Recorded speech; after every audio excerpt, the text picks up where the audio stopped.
হচ্ছে AGT live 24/7।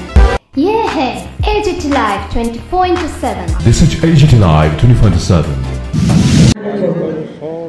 Tamu khainya koi ko boknai joto NGO sebagai student sama Dipor Deporma ko Betty Molson Madhobi Molson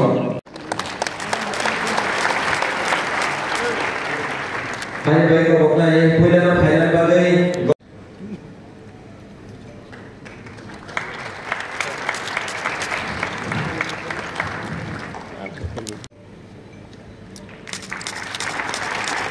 Balik-balik nama Senjoto ya Fatah Play macam jadi welfare trust dan development kami ini kisah berkait ya Fatah ya Fatah kamu ada aku suka mana dia mau balik ke mana আপনাদের সামনে আজকের এই অনুষ্ঠানে 85.8% Central Hostel ni bahwa final bagi kalau academy hostel walau kamu sini hostel mainan jodoh selain sini borok mungkin alai borok mungkin jodoh terus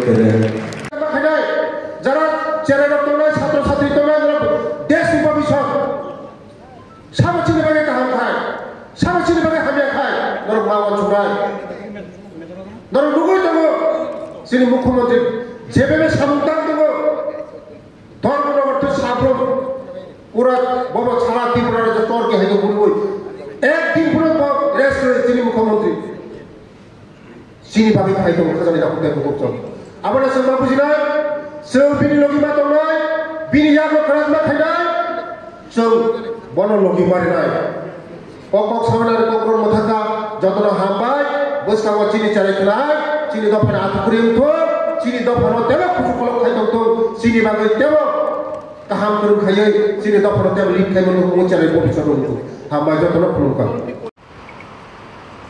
The sea change আমরা দেখতে পেয়েছি আমাদের মাননীয় প্রধানমন্ত্রী নরেন্দ্র মোদীজি 2014-তে যখন প্রধানমন্ত্রীর দায়িত্ব নেন এর আগে কিন্তু আমরা কোনোদিন জনজাতিদের নিয়ে চিন্তা ভাবনা কিছু একটা করার উদ্যোগ যারা পিছিয়ে পড়া বর্গ তাদের সম্পর্কে আমরা দেখতে পাইনি উনি যখন আসেন তারপরে একটা সি চেঞ্জ যেটা আমি বলবো সেটা আমরা দেখতে পাচ্ছি আমরা দেখেছি যে ভারতবর্ষের যিনি রাষ্ট্রপতি আমাদের সবার আদরণীয় দ্রৌপদী মুর্মুজিকে রাষ্ট্রপতি তৈরি করার ক্ষেত্রে মাননীয় প্রধানমন্ত্রীজির যে উদ্যোগ যেটা এর আগে কোনোদিন ভারতবর্ষে কোনো ট্রাইবেল এবং মহিলা এবং অত্যন্ত মানে নাম না জানা এক গ্রামের এক মহিলা ওনাকে রাষ্ট্রপতি বানিয়েছে বুঝতে হবে আমরা কিন্তু বুঝি না অনেক সময় আমাদের মধ্যে বিভ্রান্তি করার চেষ্টা করে অনেক সময় যে কেউ আলাদা না সব মানুষকে নিয়ে আমাদের চলতে হবে সবকা সাথ সবকা বিকাশ বিশ্বাস আর তার প্রয়াস মাননীয় প্রধানমন্ত্রীজির উপর আমাদের এত বিশ্বাস এখন যে দেশকে সুরক্ষিত রাখার ক্ষেত্রে যেরকম মানুষের আর্থসামাজিক উন্নয়নের সুরক্ষার জন্য উনি কথা বলেন ওনাদের বিভিন্ন স্কিমে সুযোগ সুবিধা দেওয়ার যে ব্যবস্থা এর জন্য ওনার উপর যে আস্থা যখন একজন গার্জিয়ান যখন এরকম হয় তখন আমরা কিন্তু অনেকটা স্বস্তিতে থাকি যে না আমরা ভয় নেই তো সেই ভয়মুক্ত একটা পরিবেশ আগে ভারতবর্ষের যে অবস্থা ছিল কথায় কথায় ভারতবর্ষের যে আমাদের সোলজাররা ছিল তাদের গলা কেটে ভারতবর্ষে ফেলে রাখত আমাদের হাজার হাজার বর্গ কিলোমিটার এখনও সেই চীন দখল করে রেখেছে আগে জমানায় এখন আমরা কোথায় দেখছি কি দেখছি এখন যখন মাননীয় প্রধানমন্ত্রীজি আগে আমরা শুনতাম খালি মুখে বলতো দেখে নেব কিন্তু কাজের বেলায় অসফল কিন্তু যখন সার্জিক্যাল স্ট্রাইক এয়ার স্ট্রাইক আর এবার অপারেশন সিন্দুর যেটা উনি বললেন বুঝিয়ে দিয়েছেন এবং ভারতবর্ষে যেটা এখানে আমার ছোট ছোট ছেলে মেয়েরা যে গান করছিল যে ভারত মাতার জন্য যে সুন্দর একটা গান এখানে করছিল, আমি ধন্যবাদ দেবো, জিজ্ঞেস করছিলাম যে ওনারা কি করে এই গানটা এখানে তৈরি করলেন যে বন্দে মাতৃভূমি। এই ধরনের ফিলিংস কিন্তু আমাদের প্রতিটা মানুষের আসা উচিত। আগে আমার দেশ, আমার রাজ্য, তারপর সেই বিষয়টা এখন আমরা মাননীয় প্রধানমন্ত্রীজি আমরা দেখতে পাচ্ছি। এবং আমরা অন্য দেশকে আমরা আক্রমণ করি না। এবারও এনাফ ইজ এনাফ উনি যখন বিহার যে গান্ধী ময়দান থেকে বলেছেন, এবং যখন যখন বলেন সেটাই করে, যে অপারেশন সিন্দুরের যে ওখানে যারা টেররিস্টরা ছিল, সেই টেররিস্টদের খালি 9টা ঘাঁটি মাত্র 25 মিনিটের মধ্যে ধ্বংস করে দিয়েছে। ওখানকার জনসাধারণের উপর কোনো আক্রমণ সানিত হয়নি। এবং যখন তারা বললো যে আপনারা একটু এবার সিজফায়ার করেন, তবেই সাথে সাথে উত্তর দিল সিজফায়ার। কিন্তু অন্যান্য যে দেশের এখন বিভিন্ন কান্ট্রি আমরা দেখছি বিভিন্ন জায়গায় যুদ্ধে লিপ্ত রয়েছে, বহুদিন ধরে আজকে এখানে রাশিয়া ইউক্রেনের যুদ্ধ আমরা দেখতে পাচ্ছি।